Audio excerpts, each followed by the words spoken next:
Hey there, hope you like part two. There's one more part, and make sure you stay to the end when you watch part three. Okay, have a good one. In the wee hours, my friends were falling asleep. I, on the other hand, kept drinking. All through the night, I built a pyramid with the beer cans. I didn't sleep at all and drank by myself. Early in the morning, when my friends awoke, we decided to go to Miami Beach. The combined IQ level of our group was very low. That became apparent when it was decided that I would drive. Well, maybe I decided. When we arrived, I started to experience the flickering light bulb blackouts off and on. I ran stop signs and was just belligerent.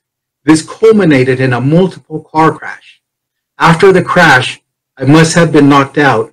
I awoke to people screaming. My head was warm with blood coming from a gash above my eye. I got out of the car and saw a guy standing there. I remember him asking if I was okay.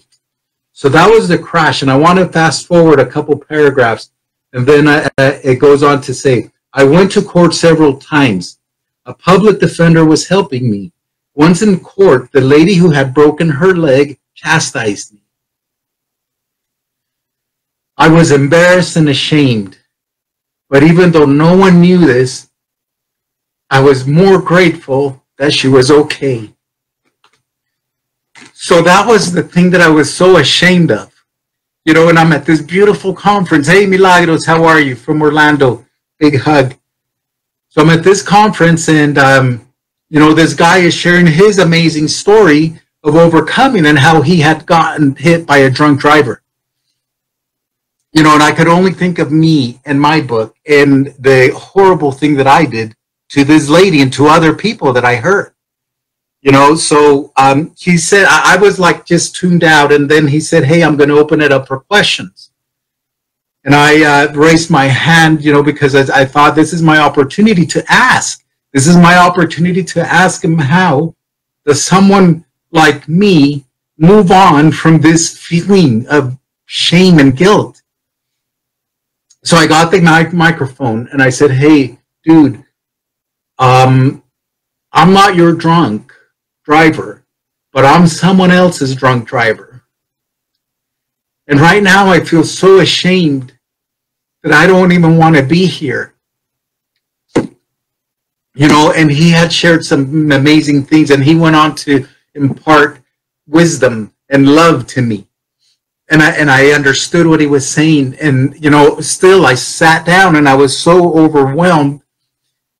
And then this amazing lady came to me and she sat right by me.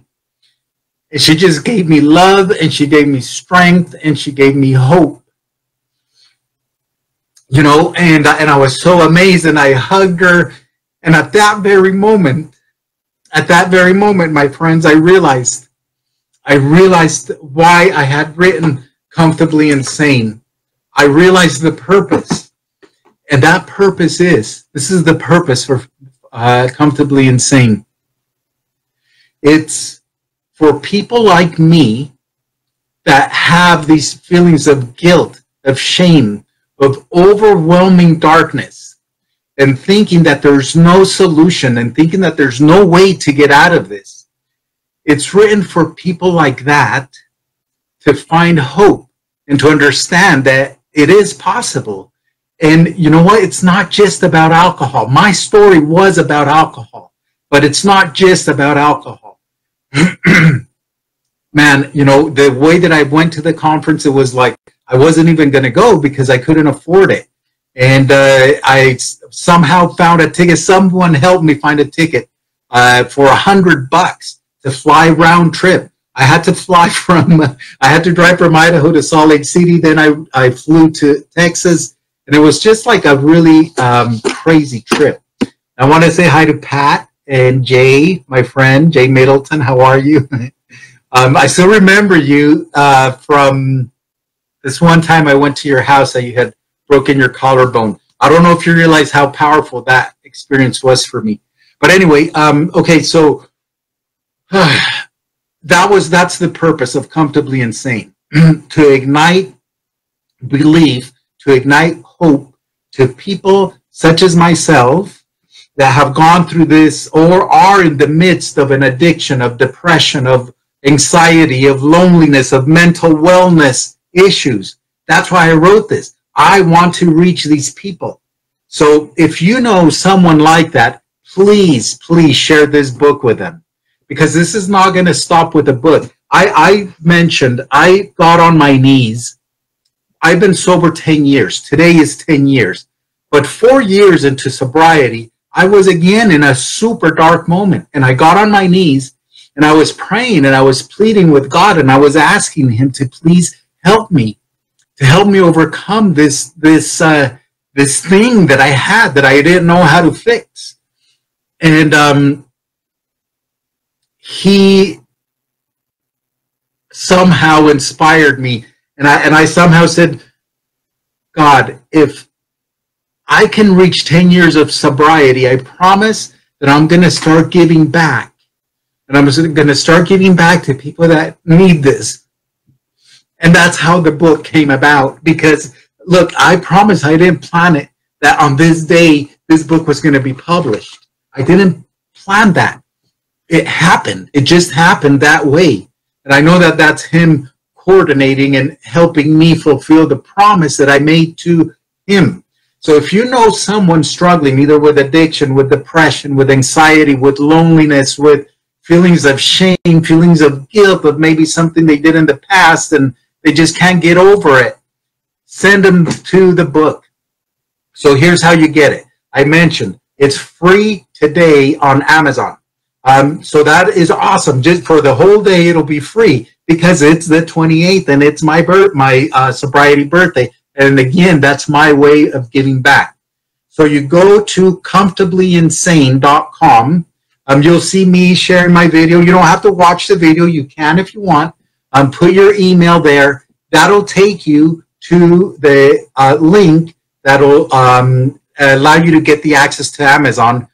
You can go directly to Amazon too. Just go to Amazon and put Comfortably Insane Neil Linares, or you can go through my webpage. It's up to you. Either way, I want you to feel if you are the person resonating with what I'm saying, then get the book. If you are the person that knows someone, then send the link to them or get the book for them. You know, sometimes when we are in these stages, we don't know how to ask for help. And something dramatic has to happen. I had several dramatic things happen in my life, and only at the end, after suffering over and over and over, when I thought I was going to die, is when I was able, by divine inspiration, to make a change. You know, it wasn't, I didn't wake up one morning and said, oh, I think I'm going to quit drinking, or, you know what, I've been depressed for 30 years. I think now I'm going to be happy. It's time for me to be happy. It doesn't happen like that. There's something needs to happen. So that's what I'm trying to share here. Okay, so I'm coming up on the 30 minutes and I want to meet my promise. So that's why I'm doing this. Now, here's the thing. I'm going to give away a book. Okay, whoever it is that answers the question, I'm going to give away a book. I'm going to dedicate it personally to you, you know, with the most sincere feelings in my heart. And I will send it to you. Okay, so here's a question. And for whoever sends me a personal message and answers this correctly first, that's the person that I'll send it to. And I will say, if you're watching this on the replay, feel free to send it anyway, because you don't know, maybe someone didn't answer it correctly. So my question is, from the moment that how long did it take for me to write this book from the moment I put pen to paper to the moment I was done with a finished copy? How long did that process take? And just PM me, and if you get the right answer, I will send you a book. All right, my friends, so that is my live today. I'm so blessed. Most of you know, my wife is 4 months pregnant. This is another miracle. These are the sonograms. There's like a little foot there. You see that little foot?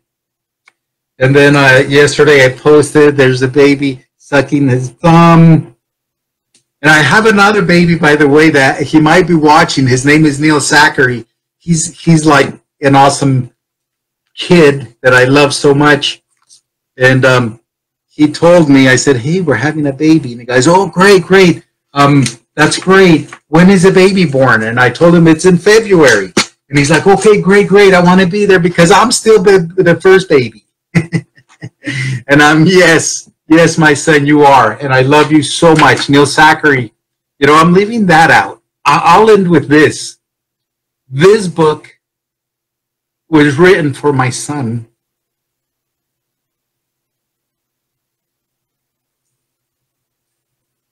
To show him that people can change. That's what this book is written to show my son that people can change. No matter how dark, no matter how awful, no matter what has happened, change is possible. And that's for you, Neil Zachary. Okay, I love you so much, and you're in Orlando, but yes, you are going to be here in February, and I have a feeling I might even see you before that. Okay, I really do. Okay, my friends, thank you so much for being here. Thank you for supporting me in this launch. The book is live in Amazon. Go get it. It's for free. As soon as I'm done here, I'm going to post the link. You can get it through Comfortably Insane, or you can go straight to Amazon and put Comfortably Insane Neil Linares. And you will be able to get the book for free. Okay? Thank you so much. God bless you all. And a big hug to everybody. And you know what? You know where I'm going? I'm going to a freaking meeting. I promise that I'm going to give back, and that's what I'm doing. And I still have to work it because I'm worth it. And so are you. Take care. Bye-bye. Hey there. So that was it. That's the whole thing. I hope you're checking this stuff out. You know, I wanted to invite you, if you know a friend or if you know someone that you think could benefit from this YouTube channel, go ahead and invite them. Also, if you're finding value, if you're liking this, go ahead and subscribe. I'd really appreciate that. So would my wife. Say goodbye. Bye. All right. Have a good one. Enjoy the day. Bye-bye.